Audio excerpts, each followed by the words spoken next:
question a lot. What cookbook or what volume should I start with?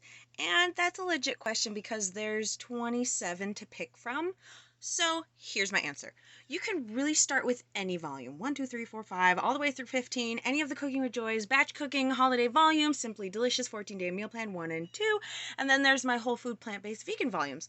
So whatever would pertain to you, you could start with that volume, but I usually recommend either starting with volume 1, Cooking with Joy, which is 5 cookbooks in one, either one of my batch cookbooks, 1 or 2, because those have great recipes, and then I have my new Simply Delicious 2, 1 or 2, those both work. They're a 14-day meal plan. Any of those would be great to start with as they have really great foundational and starting recipes.